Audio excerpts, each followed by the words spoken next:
I'm going to come out and say it just flat out. I feel like most marriages fall apart because people don't adhere to the vows they took. I have to agree with you. I think a lot of times when we're having our wedding day, it's our special moment.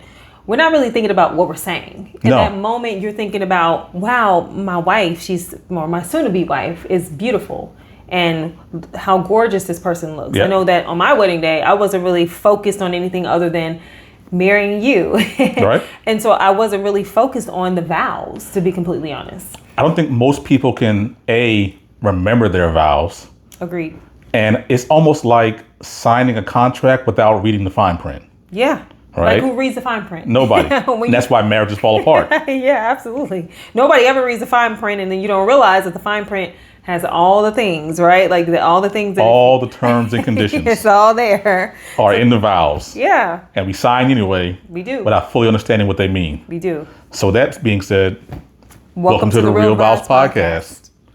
One more time. That's 2 weeks in a row we did pretty good. I know I messed it up. You messed it up? Yeah, I feel like I did. I'm leaving this in. Anyway, the Real Vows podcast. The Real Vows podcast, I feel like we need to do a little bit of a PSA. Okay. And just kind of break down the vows. Now, first and foremost, for anybody that's unaware, vows are completely man-made. Yeah, for sure. They're completely man-made. Yes. So I know a lot of people. I don't have my ring on again. Pause. Okay. Pause and get your ring, because they're gonna be like, this nigga don't ever wear his ring. Outtake. So most people take these vows and don't even really know what they're signing up for, what they're saying. Everything that you need to help your marriage successful, be successful, is written in the vows, except the vows are man-made. 100%. So we have to be careful. I think first and foremost, we need to establish our baseline. Yes. Our spirituality, our faith. Right. Jesus Christ. Everybody's different. Right. Right. So for example, we attended a wedding where they said like the cosmos, brought everybody together. I was like, man, they tailored it to them, and they're going strong 10 years later. 100%. All right. So you don't need to get caught up in your spirituality and faith. I agree. But for us, it's a huge component. It is. Marriage is not also religious to say, but it is faith-based. Yes. And it does play a big part. 100%. Yeah. Okay. Yeah. So, and that's why you also notice a lot of people tailor their vows beforehand. This is why sitting down with either your justice of the peace, your marriage counselor, your pastor, whomever is going to do it is very important. But even more important is following through with what you say during the vow portion. That's the most important part. But the problem is like you said, most times people are not paying attention to what is being said. You're just caught up in the moment. You're caught up in the day. You're ready to have your drinks. Yep. It's unlimited bar drinks, And so I think that people just kind of miss the goal. I got a question for you. Okay, shoot. Why get married anyway?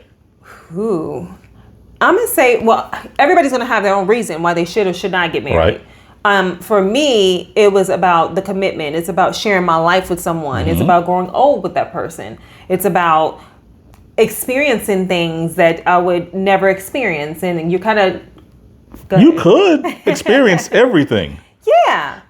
I'm going to be honest with you. Okay. In 2026, I'm really asking people, like, would you recommend marriage? Because we know somebody, because I don't want to start putting names up. We know somebody that if you ask them, do you recommend marriage?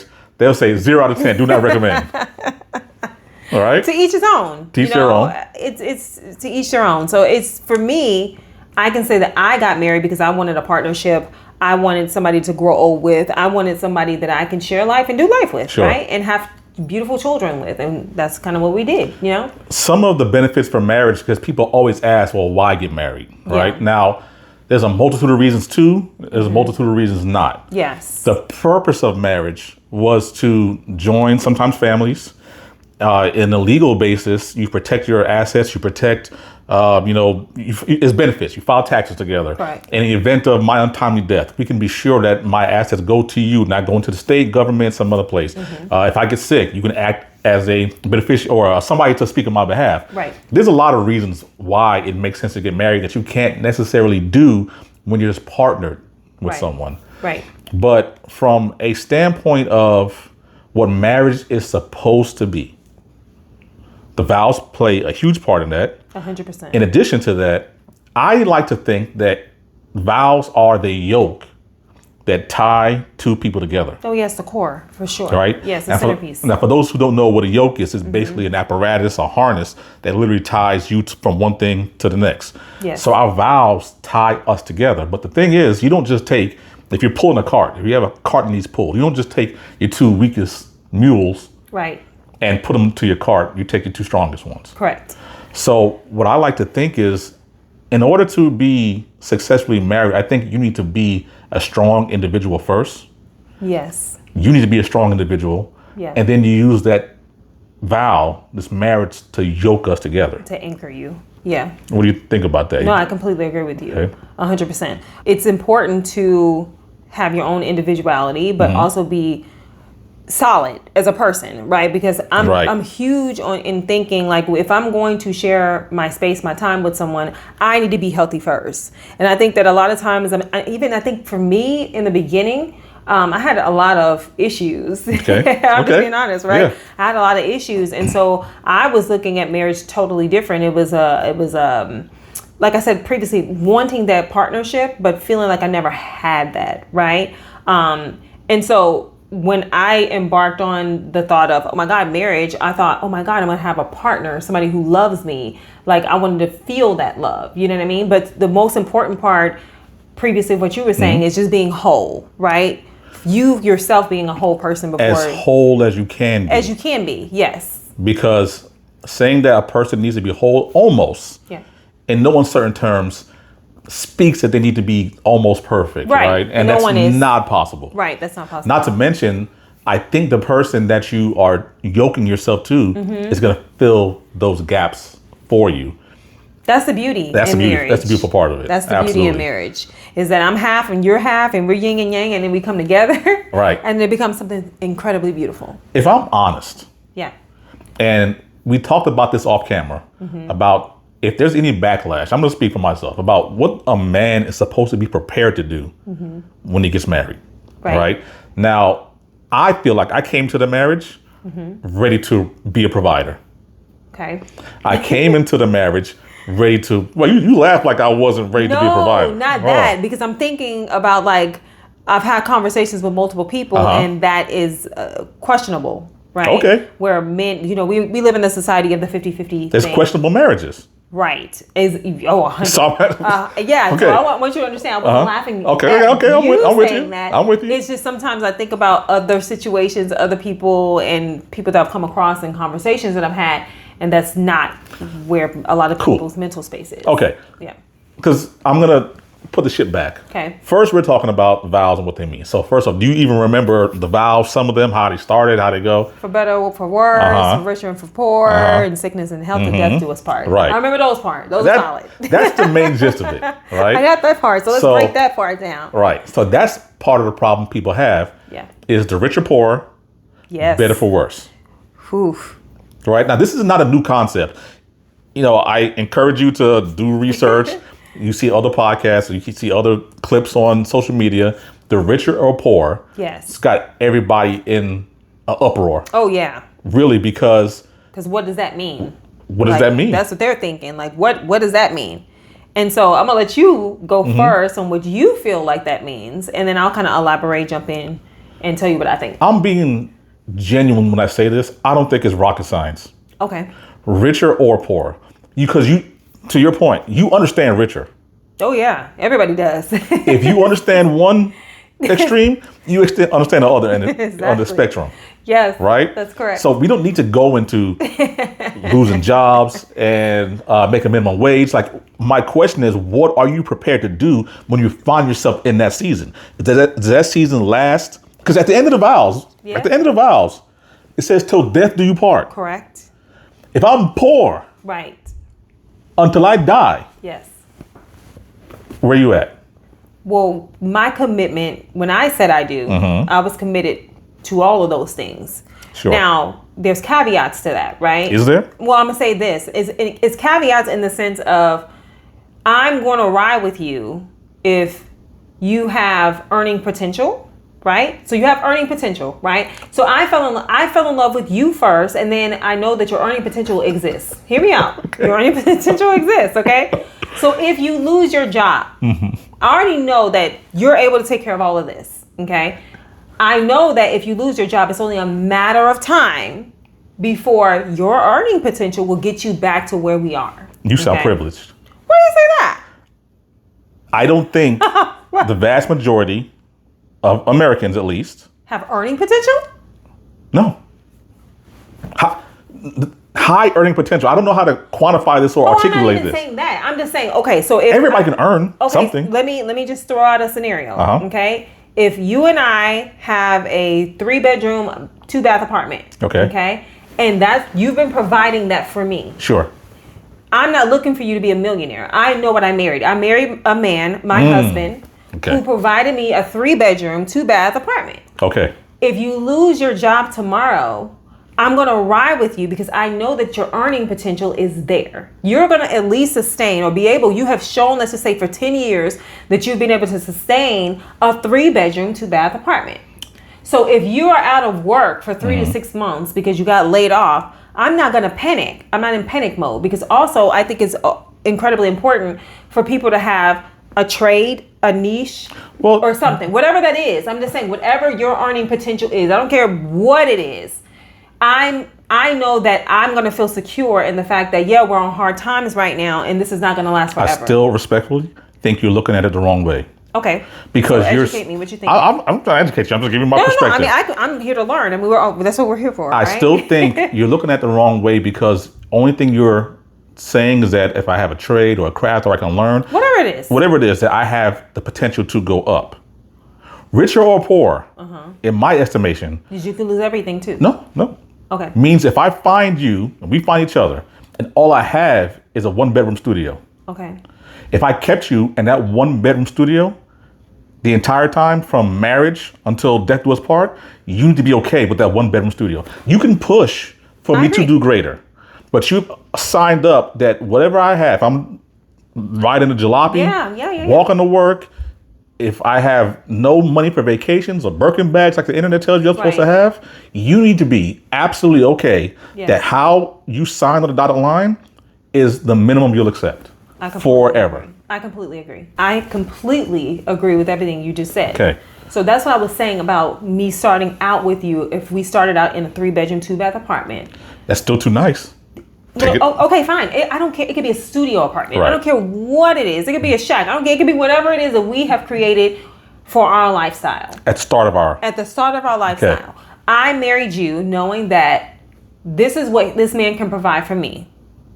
And I'm okay with that. If it never changes, you have to. How can I be upset at that? There you go. That's what I married. There you go. Right? Yes. So I think a lot of times, if that's something that you have in your mind, ladies, men, whatever, if you know that she doesn't really have the job or the money that I really care that she has, and I think that she can earn more or he could earn more, that needs to be a conversation to be had. Because what if that person, like for instance, I know some women who work the whole marriage, and then when it came time to become a mom, they didn't want to work anymore. Mm-hmm. And they said, hey, I want to stay home. I want to be a stay-at-home mom, right? So when these things take place, you have to be okay with the fact and have these conversations before you say, I do. Hey, I want to be a stay-at-home wife. I want to retire my position. Have the conversation before. Okay. Because he may not be okay with you staying at home. He may look at it multiple different reasons, not just financially. He may look at it like, well, I don't want a wife that just stay at home. That's kind of lazy. You know what I mean? And it may not be attractive to him. Do you think it's lazy? What? Which part? For a woman to stay at home? No, I stay at home. Absolutely. Just ask you. You got to ask these questions. No, absolutely not. But that's one of the things that I think, we didn't actually have that particular conversation. And it just kind of worked out for us. My preference is for you to be home. Right. It was never a conversation I need to have with you. But what if it wasn't? You could ask yourself, what if it wasn't? Then you would have just had a problem, because I would be like, hey, this is why I say it's so incredibly important, even for us. We did not have those conversations. And you can't have every conversation before you get married, because you will never know what's going to happen. What life or curveball is going to come your way. Do you think society has put pressure on women telling other women that you're better than a stay-at-home mom? Yes. You have options. You have the ability to do more than just be a stay-at-home mom. I answer the question, I guess, for myself, that society has put pressure on men to continually ask what you bring to the table. Oh yeah. In a 50-50 situation type deal. That's a big one. And then you have to realize too, I get it, but you also have to take into consideration the age, right? Because it's okay to me for two 20-something-year-olds to be who just starting out, fresh in love, about to get married, and they're still trying to figure out careers. They're still trying to figure out, they're growing, literally, they're merging their lives and they're growing together.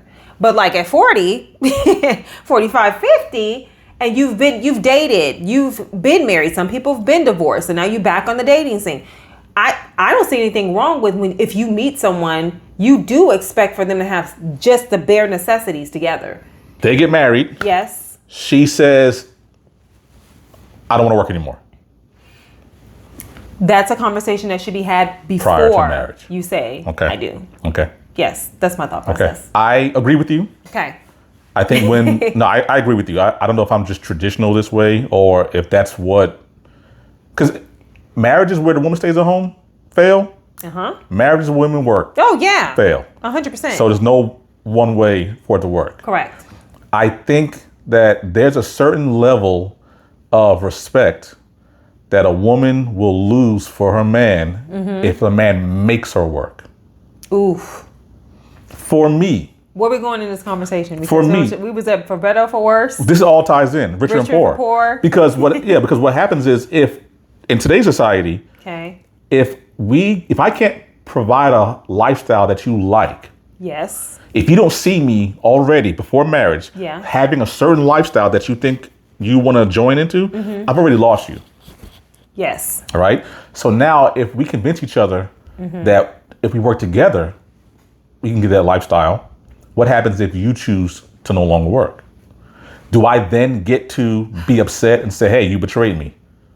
Where's the 50-50? What happened to what you were bringing to the table? So I hate to keep saying it, but I have to keep reiterating. The point is having the conversation prior. Because if a woman is saying, hey, I don't want to work, and you have a problem with the fact that... Oh, you can't get married. Yeah, that's what I'm saying. That person is not for you in that moment. You know what I'm saying? And like you find somebody else that fits your lifestyle. And that's at a marriage at a ground level. Yes. You're young, establishing. We've talked about at our age now. Is my preference for me that the flex is to give you options to explore whatever you want. That's the flex for me. Correct. However, as I mentioned in episode 1, there's wife privileges and husband privileges. Yes. You've earned the wife privilege of you having the flexibility to do what you want to do. So that's why I said age matters. Because at this age, I don't necessarily know the woman God forbid, hypothetical. Yeah. The woman that I would meet after you. You would expect for her to have her shit together, right? Like she would have to have her own stuff. And I think that that's fair because if a man never came into your life and you're in your 40s, let's just say we just so happen, like you said, we do have a little privilege there because we met each other when we were teens. We were babies. So we grew together. But at this big age, if I didn't have you, we weren't together, and I meet a man and he says, oh, okay, well, what do you do? Well, that's, I always say that that's not the most important question. However, at 41 years old, I should have something for myself.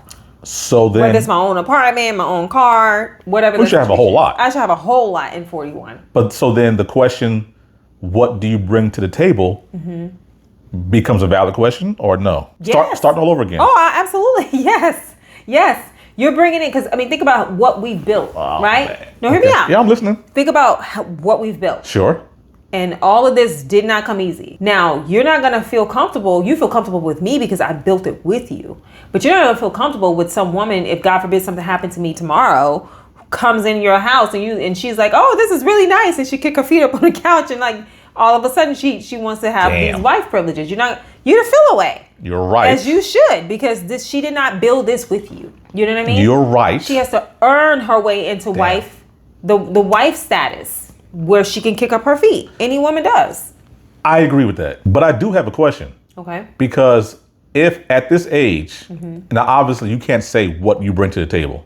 Right. You can't say that. Yes. But if I alluded to you having to provide something, how turned off would you be? Honestly, I feel like in today's dating society, I don't think that would be such a bad question. Wow. I honestly feel like women expect it I'm just being honest. Women, listen, I'm not saying that they like it. I'm saying that I think that they expect it. Having conversations with people, I don't think that people, I'm going to say women in particular, expect a man to not ask them that question.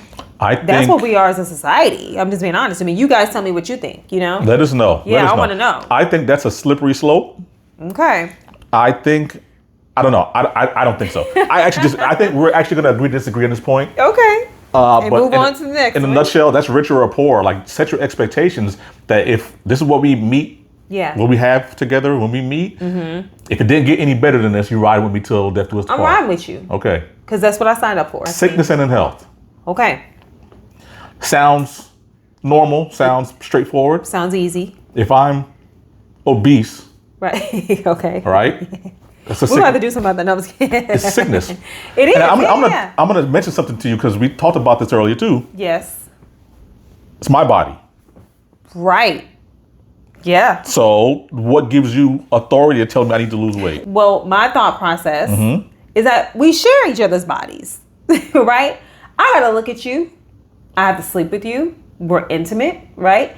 I have every say so. If I'm sharing my body with you, you sharing your body with me, I think that I don't have full say, and neither should you have full say in how I dress and all that stuff, right? But what? I think I have a big say. In which part? I want you to know how much this trips couples up. Well, this space right here. Let's talk about it then. Okay, so again, not everybody adheres to what we adhere to. I agree with that, yes. But I told you, if I'm trying to navigate life, it's great to have a guidebook. 100%. All right? Now, if I'm not mistaken, a man shall leave his mother and father's house. Correct. Cleave to his wife. Yes. And the two shall become one flesh. Correct. Yes. Okay? Yes. That's a small passage that has big ramifications. It does. Two becoming one flesh means I have some say over what you do with your body. You have some say over what happens with my body. I agree. This ties in, cut you off, to the sickness and in health. If you see me drinking myself to death. Yes. Yes. If you see me mentally depressed. Yeah, I'm not supposed to let you just drown in your misery. Right.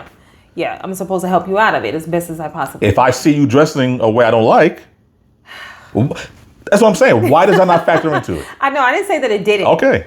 I didn't say that it didn't. It absolutely does. But you're wrestling with flesh. Like you're wrestling with earthly flesh. You're wrestling with principalities. But go ahead, say it. No, I'm also wrestling with individuality. There's none. No, there is. No, there's not. Come on. You come on. Like you're saying this because I understand why you're saying it. But think about how you actually move. And think about what you have done over the last 24 years and how you've been successful. I'm not about to put out here that I sit here and tell you, don't you wear this or else you're going to be in big, big trouble. No, but I take you with me. Before I decide that when I step out the house, now obviously not every day that I get dressed that I'm like, oh my God, I need to think about my husband before I put on my makeup or my clothes. But I do take you with me in the sense of if I'm going to go, let's say we're going out and I do want to put something on a little bit sexier, a little bit more, a tad bit more revealing. I take you into complete consideration. I'm not going to put you in an uncomfortable position where guys will be gawking at me and wanting to have conversations or approaching me when I try to walk to the bathroom. Honestly, I want to say this too, to all the women who do decide that they want to put on a freakum dress, right? You have every right to do those things, but you have to understand the attention that you're going to get, right? And understand that kind of comes with the territory. You know what I'm saying? Sure. So for me, I do take you with me even if I'm not going to be with you, and even more so if I'm not going to be with you, because if I'm going to be with my girlfriends and I don't have that protection anymore. Now I have to be conscious about men are going to be men, and if they're dogs, they're going to dog you out, and if they want to, undress you with their eyes, they will. But if I have any say so about how I dress and caring about how you feel, I do take that into consideration before I step out the house. I'm not going to just have everything hanging all out. because I don't want to be disrespectful. I'm also a wife. I'm also a mom. And so I want to carry myself as such. Right. So that's my thought process. But that's just me. But and I agree with you, and I appreciate that sentiment. And that's the kind of the thing where sickness and health. I mean, we kind of went around this big loop, but it all kind of ties in because that your health is not just feeling well, but about your overall well-being. Yes, right. Right? If I'm not with you. If you're not with me, and I have to be worried about, like, protection is a part of, I think, maintaining the health of you in a relationship. Absolutely. Part of protection is prevention. Yes. So I think that there's a conversation, because I think that's a big, huge sticking point between couples about how much autonomy they have over each other's bodies. Right. And it doesn't just extend to, I, God forbid, get cancer. Right. It extends to what I'm eating. Am I working out enough? Let's provide some of those scenarios, right? Yeah. So, I mean, we want sickness and health and until death do us part go hand in hand. Yes. Because death do us part can be 35 years old if I'm sick. If you are having a successful marriage, sickness and health could be till I'm 95. Right. But I get to 95 and mobile. Right. 95 with all my faculties. Correct. If we take care of our bodies. Right. If we don't put ourselves in harm's way doing things that satisfy our individual needs. Yeah. And I think we're responsible for one another in that way. Should a person tell their spouse, hey, I don't like the way that you look. I'm not really feeling you right now. Everything. It's kind of turning me off a little bit, whatever it is. How do you handle that? There's going to be another segment after this. Okay. But the way it's done is with respect and love. Because that's what men crave, is love and respect. Okay, so what if the spouse is not receptive? Because I can come to you all day and I can say it in my nice voice and be respectful and kind. But what if you just don't give a crap? What we keep saying, you have to have these kind of conversations before. Yeah. Again, we talked about this last episode. If I see, because you're going to date someone. Right. And you're not always going to be around them. But if we're courting, I'm dating you, and you're going out with your girls, and you're on full display. Right. That's my opportunity to explain to you, hey, this is a little bit too much for me. Right. I'm a little bit uncomfortable with how you're dressing. You have an opportunity right then and there to tell me my body, my choice. Right. And I had to have the opportunity right then and there to say, I'm going to exit the relationship. Got into it about this conversation. I mean, heated, right? Because the thing is that if you meet your girlfriend and go ahead. Let's come back. All right. Okay, because this is about the vows right now. Okay. I'll stay on topic. What was gonna happen, I think, is we were gonna talk about the hypocritical behavior. The hypocrisy. Thank you. Why couldn't I find that word? It's okay. I got the you. Hypocrisy of meeting a woman looking a certain way and then expecting her when you wife her or getting ready to wife her. Ready to wife her, get into a relationship with her, to no longer dress like that. Correct. And then you like to say, turn around and gawk at other women. Right. Dressing the way you asked your wife not to dress. That's hypocritical. We'll come to that. Okay. Yeah. Okay. All right. But sickness and health. Yes. In my opinion, this all in a roundabout way ties into it. As a man, I have responsibility of your health, of your body. Yes. And I should act accordingly as well. I don't want to interrupt you, but I honestly just kind of feel like because we are obligated to share our bodies, we have an obligation to take care of those bodies in which we shall share. You share bodily fluids. I mean, it's everything. Everything. Right? So I'm just being completely honest. It's your obligation as the partner or the spouse to take into consideration, yes, this is my body, but also this man is not going to be with any other woman other than me. Right? Like, so it's my job to make sure that I try to keep myself up to date, as clean and polished and working out. And I know that, listen, the stresses of life sometimes get a hold of you. He's sat here and watched me go through and helped me kind of navigate working out again. I didn't want to work out. I'm so tired. I got 3 children. There's a whole lot of different factors. He's working and gymnastics. I mean, I can come up with a million reasons as to why. You were sick. Yeah. After our 3rd baby. Yes. Okay. Very. I know. We put it out there. You were sick after our 3rd baby. Very. I had to carry the entire load. Well, let's give a little quick breakdown. Sure, go for it. So after I was pregnant with Zoe, And the pregnancy went great. Everything was fine. And then I had Zoe. Long story short, I ended up back in the hospital 5 days after having her. And they told me I had postpartum preeclampsia. That caused my blood pressure to be dysregulated. I don't know if that's, hopefully I'm saying the right word. Sure. It was not regular. I lost all this weight. I was like 110 pounds. Like it was bad. So I just wanted to give a little bit of dialogue as to what happened, what took place. And again, we talk about why we're qualified, unqualified, because we're not going to tell you anything that we haven't gone through. So when you were sick, I was essentially a single father. Yeah. For a period of time. I couldn't get off the sofa. She couldn't move off the couch. It wasn't happening. Working, cooking meals, tending to the kids. And that was, for me, the definition of sickness and health. God put it in our situation. He gave us that situation. And I had to understand and learn that he was giving that situation to me so that I can humble myself and say, hey, sometimes you're going to have to depend on that man. Because I'm like, no, I'm independent. I do everything on my own. Jason knows that that's the way that I rock. I don't care if I'm sick. I don't care if I'm tired. I don't care if whatever the situation is, I am a person to push past my limitations. So that situation, I literally could not. There was no getting off the sofa. Now, we have not talked about this. Yeah. I feel like that's a benefit of being married. Yes. Imagine not being married during that period. Oh, I would have lost everything. I'm being honest. If I was a single mom. Imagine not being married.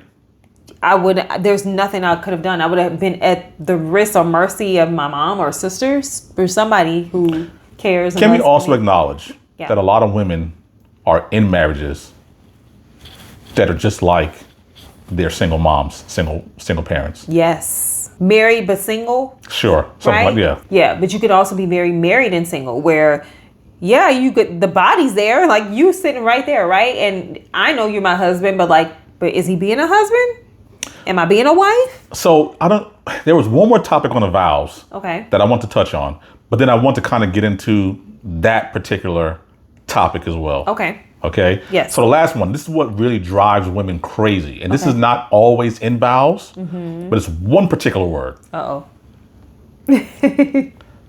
What? 3. Honor, obey. Oh, God. And submit. Oh. Not every vow session has that recited. Correct.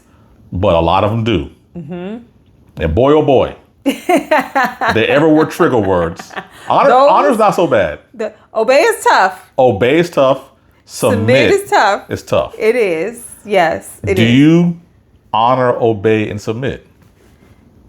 I try my best to. Right? Okay, so the thing is like honor, that's easy. Okay? It's not. To me it is. It's not. For me it is. No, it's not. You don't think so? Mm-mm. Okay, tell me how. I sent you a clip. Okay. Here we go. You're not bad. But I sent you a clip. Okay. And it's a guy that said, your wife is the only person that can say certain things to you and not get their shit punched in. Right? I think because you take advantage of the fact that I'm 100 pounds heavier than you.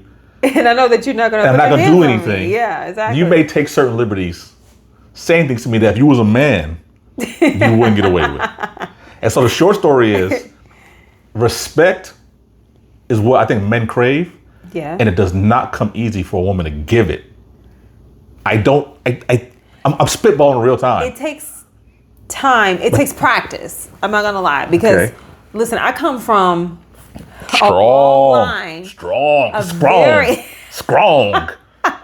Skip him, my sister. Strong women. Listen, all of them. We're all strong-minded. God bless y'all husbands. By the way. Yeah. But yeah, God be with you. Can I talk? Go ahead. Jesus. Goodness. Jesus. So I come from a long line of really strong women, very opinionated, strong-willed, okay? Mm-hmm. And so it takes practice. And I can tell you this much. I think that I'm doing much better. I've grown into knowing what honor is. She's never been horrible. You're never horrible. I'm exaggerating a bit. But I challenge a lot. You do challenge a lot. I would definitely challenge you. As you should. Right? I think that's women's, like, you should challenge your husband to be, not just challenge in a bad way, but challenge your husband to be better. Right? Sure. Because we know men can sometimes get very complacent. Sure. And so, yes, with that, I can, I've challenged you a lot. Yeah. But as far as like honor is concerned, I have grown to, you've earned that trust. Okay. Right? Go ahead. Do you think I'm supposed to get that as soon as the ring goes on? Technically, yes. Oof. Technically, yes. Oof. Okay. Until you show otherwise. Okay. Right? I'm with that. I'm willing to give a person enough rope. I'm gonna say it's my spouse, right? To hang themselves. Husband privilege. Husband privilege. Because I chose you. I'm supposed to allow you to lead. And until you show me that you're not a good leader, then I have no reason not to follow you. But then the moment that I feel like, you're not doing a good job, my job is to reel you back in and to say, hey, you're not doing a good job at this. I think that we should revisit that, right? Mm-hmm. So that's my thought process on honor. It's said that women will more quickly respect their boss, their friend's opinion, their parents, and take less of the respect that they have for their men to consideration. I don't know that to be true. Not in my case. I think that's a person-to-person issue. Okay, though. Sure. I'm just regurgitating what I heard. You hear, yeah. I don't think it's a woman thing, right? I think in general. I do. No, I disagree. But I'm gonna tell you why. Because it's the same thing for men, right? With your career. Yeah, it is. Because your boss tells you to show up at 7:30 every day. And if he tells you, hey, go run out and go grab coffee for the conference room or whatever the situation, you're going to do whatever it is that your boss is asking you to do. Yes, we don't tell him no. You tell us no. And but because you, respectfully, okay? Yeah. Respectfully, it's because you don't necessarily, we're not being paid for that. Does that make sense? No. I hear what you're saying. I'm saying I think that's how people look at things, right? That you see things a little differently when, you can take something from me. Hear me out. If I don't do what I'm supposed to do here for my boss, my job, I can lose my job. So I'm going to go out of my way to make sure that I keep my job because that's what's helping me to eat. I pay for her gymnastics, pay for school, pay for all the luxuries of life, right? Or whatever that is, right? Unless, of course, you're your own boss, which I shout out to the big bosses, right? But that's the issue. It's not, we don't fear. Yes, no, say it. If you don't say it, I was going to say it. We don't fear losing you. You don't fear losing anything in a marriage. You don't fear it. It's true. We don't. It's not intentional. That's not good. It's not intentional, though. It's one of those things that you get so comfortable. We've been together for 24 years. So you get so comfortable in the marriage that you're just like, that's just my spouse. He ain't going nowhere, right? But you guys do us the same way, we don't. Right? But you do. But we don't. Okay, explain how you feel that you don't. Because we are, and this is part of the problem with men, but we're ticking time bombs. Okay. We don't, in most instances, walk around trying to intentionally disrespect other men. Yeah. Right? So respect, and shout out to hopefully all the present fathers.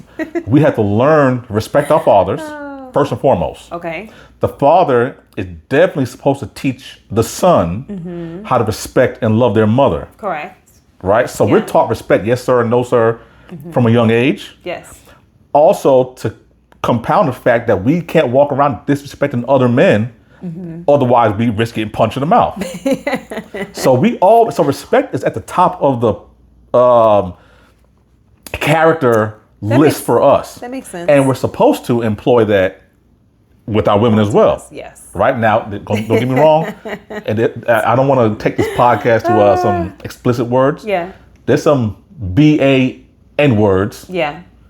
Who don't know how to respect women. Yeah. And that's because they don't respect themselves. Correct.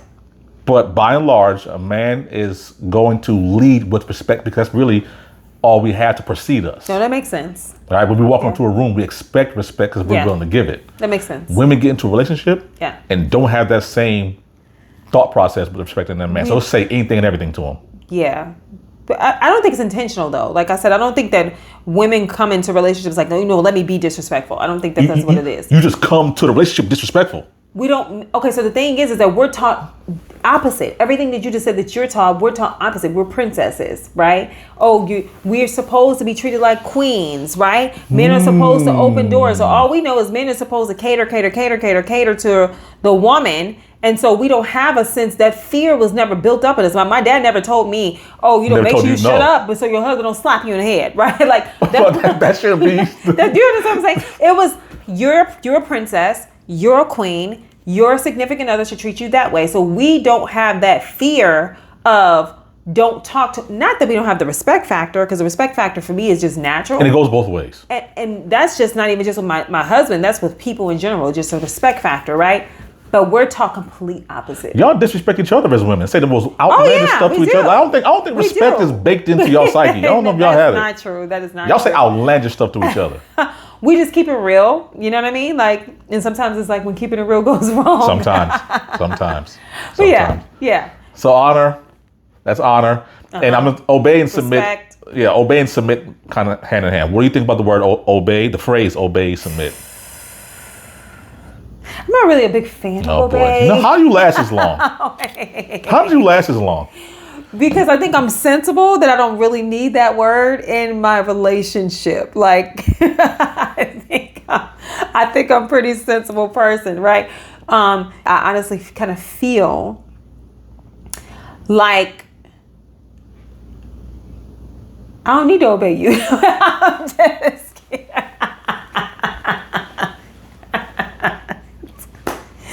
Oh God! Honestly, men should be the one that's obeying women. Like that's true.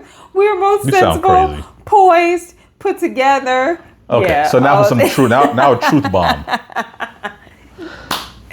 Oh, okay. In the vow, if you decide to keep it in, is to submit to one another. Okay. For some reason, somebody got it messed up. Either men perpetrated this lie or women misunderstood that submission was a one-way street. Yeah, that's crazy. Right? That's not true at all. Submission does not mean that you're less intelligent, does not mean you're less important, does not mean you're less than. Yeah, that's crazy. All right. Now, again, my roadmap guidance, right? Yes. In the Bible, Jesus submitted to God frequently, although they had the same nature. Right. Right? Yes. Jesus is Lord, but he always, God, if it be your will, he submitted to God, right? All the time. Even though they have the same nature. For sure. You can submit to me and I to you, and we still be of the same nature. I agree. I ask you respectfully, hey, can I have the last word in certain situations? We bought this house. I know you want to look more. I said, listen, this is the one for us. Yeah. And in return, go crazy in there. And you built the wine room, you built all this other stuff, right? There was a compromise with that. I wanted to interject there. Yeah. The reason why there was no pushback for me is because, like you said, the submissiveness is a two-way street. Yes. And you have submitted to me and been submissive to me on so many different occasions. Listen, I'm a mover and a shaker. I don't like to sit still too long. And there's been so many times where you've picked up and moved because I just got bored. Even though it may have put you 20 or 30 minutes away from your office. So for me, that to was a detriment, I've been submissive. Yes, I can agree. At times. I can agree because I'm just a person. Like I said, I'm a mover and shaker. I get bored quickly. Like my mind races, and sometimes I need him to just kind of reel me back in. So with that being said, it was a no-brainer. It was a no-brainer for me to just be submissive. And again, it works for us. Yeah. And it comes a lot easier than what we're probably explaining. So I hope we're fleshing this out because it's not. I don't think about waking up and say, I got to submit to her and see what she needs. No. It's natural for me to submit to what you need. Like, imagine your relationship. Instead of waking up in the morning and getting on your phone, you turn toward your spouse and say, what can I do for you today? Right. That's the nature of submission. Yes. How can I make your life a little How can easier? I make your life easy? Yes. How can I provide for you? Right. Provision, protection. What is it that you need from me? I mean, that's submission in a nutshell. 100%. Yeah, because how many times do you think you really come across a life-changing decision? Not often. Where the man's like, no, this is me, all me. Yeah. Stay in your corner. Not often. I don't think often. It hasn't come to us, right? No. Putting Jared in school versus, therapy was one that, I asked for make the decision on. Yes. Now we're talking about like with our daughter. With our daughter, been doing a hybrid schedule. Yeah, You actually made the decision. Yes. Put her in a hybrid schedule. I'm against it. And honestly, I don't want to do it, but but you think it's what's best for her. It's what's best for her. In your opinion? Yeah. Right? I'm against it. Okay. But we're doing it. Yes. We're doing it, right? So that's the give and take. It's so easy to me, but it's such a big thing that people get hung up on is the word submit. Well, that's when you're working together as one. I think that doesn't apply to everybody, right? Some people don't look at relationships as this is my money. I'm just using it as an example. No, it's a huge example. One flesh means your finances too. I agree, but that's a slippery slope. And a lot of people don't agree with that, right? But there's, like you said, there's a relationship, but two separate people, two single people who are married. I'm thinking to myself, you're one flesh. You're supposed to be working together as a team, and that's wild to me. We don't have time. Yeah, I know. The next segment. Yeah. It's going to touch on that exact thing. Like, when are you business partners and roommates instead of husband and wife? That will be a beautiful episode. That's the next one.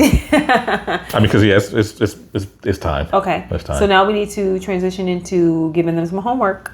So that being said, I think the homework for this week should be ask your partner, do they still adhere to the vows? Take some time to read the vows. A lot of people record their ceremonies. Also, some people write their own vows. So whatever vows that you wrote down, doesn't I forgot all about that. Yeah, because I forgot all about them. I wrote my first vows the first time we got married, right? Yes, 100%. I wrote them the second time too. Yes, I did. You did. I don't remember them. So do you adhere to your own vows too? Because you're capable of writing your own vows at your wedding. So. Yep. That's a good question. Yeah. All right. Okay. Sounds good. Well, this has been great. Hopefully, we broke down the vows a little bit. Yes. But the most important thing is for you to essentially do what works for you. But for us, like I said, we have a guidebook. We have something to help us navigate. Just being a good person ain't gonna cut it. No. Because there's no such thing. No, I agree. People are selfish. Yeah. People are inconsiderate. Yes. And that gets you jammed up a lot of times. And it's actually not in our nature. People think that it's in your nature to just be a good person. It's not. Some people, it's not. It's not. Yeah. And I think that is why marriages fail. No fault marriages where you can just exit a relationship, get the marriage annulled. Yep. Is because one or two people are selfish. I agree. I'm going to say, I don't think that it might sound controversial. Yeah. Because no one wants to really accept blame. Yeah. But I think that's the reason why a lot of marriages fail. That and self-happiness. I hate that. Yeah. I hate that. It's self-happiness because and not that you should not have self-happiness, but it's deeper than that when you get married. When you get married, it's not just about you anymore. And I actually said this, and I'm going to we'll close out the segment. Close out. And this could be a whole nother episode or a whole nother segment.